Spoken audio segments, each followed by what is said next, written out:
Hey YouTube, Jim here. Welcome to Top 10 Archive. It's all about the money. For you, the consumer, it's all about saving as much as you can on every purchase. For the company you're handing your hard-earned cash over to, it's all about emptying your wallet. So why should you trust there aren't underlying and hidden truths that make them more money? You shouldn't. And after this archive of Top 10 secret ways companies are ripping you off, you'll never look at your favorite companies the same way again. Number 10. Wasting electricity. Unless you unplug your cable box at night, there's a good chance your cable company is draining you while you sleep. Though they're not directly profiting from your loss, according to former United States Secretary of Energy Stephen Chu, the always-on set-top boxes needlessly consume approximately $12 billion of electricity every year, a figure contested by National Cable and Telecommunications Association Vice President Brian Dietz. No, God! In 2014, for a California household, the estimation was about $8 a month. And while that may not sound like much, a penny saved is a penny that can buy you a few lattes. Number 9. Paying for air.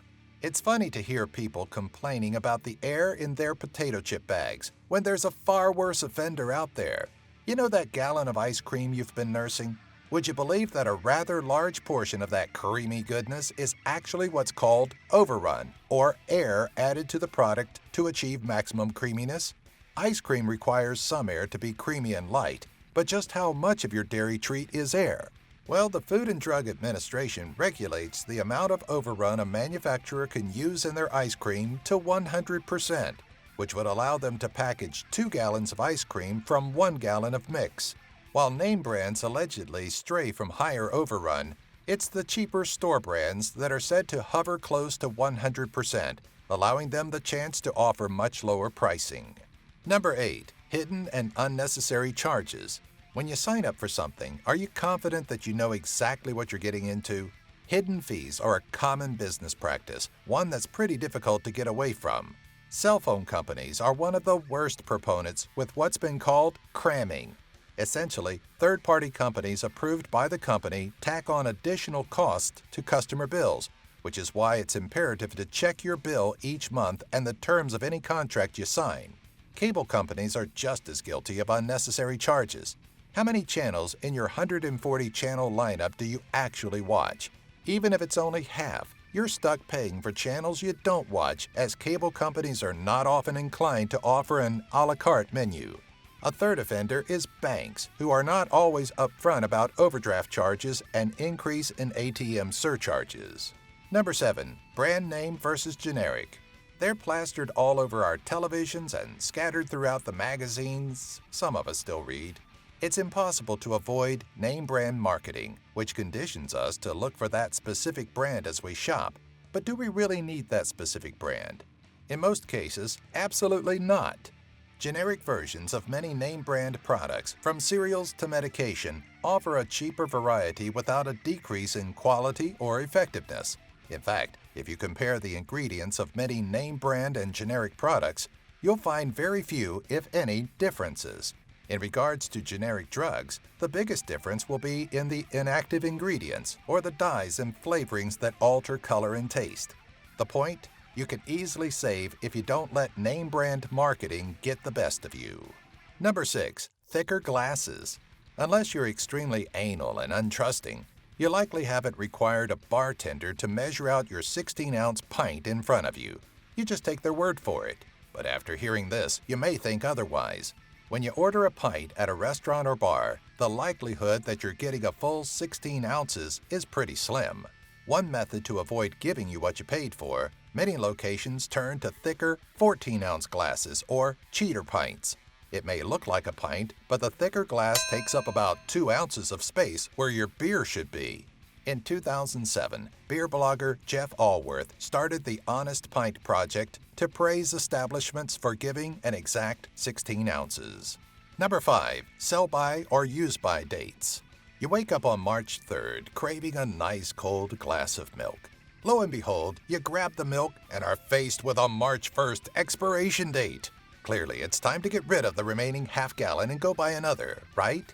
Sure, if you hate money. Truth of the matter is, those dates aren't even for you as the consumer. Not that they tell you. The sell-by date is meant for the grocer management, while the use-by date is just the last day the food manufacturer will guarantee the freshness and quality of their product. More often than not, the food is still good days, sometimes weeks after those dates. If you're ever concerned about your food's freshness, don't go by the date. Signs like rotten smells, slimy coatings, and change in consistency are better indicators of when it's time to go shopping again. Number 4. Convenience shopping. We're all about the convenient things in life. You walk through a grocery store, see a package of pre-chopped pineapple, and you buy it. Find that same pineapple in its solid form, all you can think about is having to cut it down, and the urge for pineapple passes. While convenient, pre-chopped food also comes at a cost, more money from your pocket. The average difference between, say, a whole pineapple and a prepared package is around $3. Consider it takes approximately 5 minutes to chop a head of lettuce. The grocer is essentially getting $36 an hour to chop your fruit and vegetables, even more considering what they deliver is likely not a full pineapple. Chances are, if there's a more convenient form of something, you're paying more for it, a lot more. Another example would be at Walmart, where you can buy a warm 2-liter soda for $1 in the back of the store and a cold 20-ounce soda for nearly $2. Number 3. Plumping. When you buy $8 worth of chicken breast, you want $8 worth of edible poultry. You can bet, unless you go directly to the source, you're not getting that. It's common practice for chicken producers to inject your packaged chicken with liquid, and if the wording on the package is any indication, most aren't ashamed to show it. Your poultry could be injected with enough liquid to account for 15 to 30% of the weight you're paying for, and seeing as how that liquid will evaporate, you're essentially throwing money to the wind.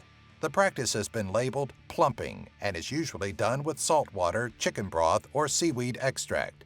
In the Chinese market, shrimp gets the plumping treatment with a gel-like substance. Number 2. Presale price hike. When it comes to shopping, it's all about the sale. Black Friday, Cyber Monday, President's Day, you name it, there's a sale for it. But what if we told you those price drops you're anxiously waiting for aren't really anything special? Back in 2013, department stores like JCPenney and Kohl's were found engaging in a rather uncouth practice of raising the prices of products before putting them on sale. Independent investigations into the matter performed by multiple news groups found that many of the sale price tags were hiding a gross secret.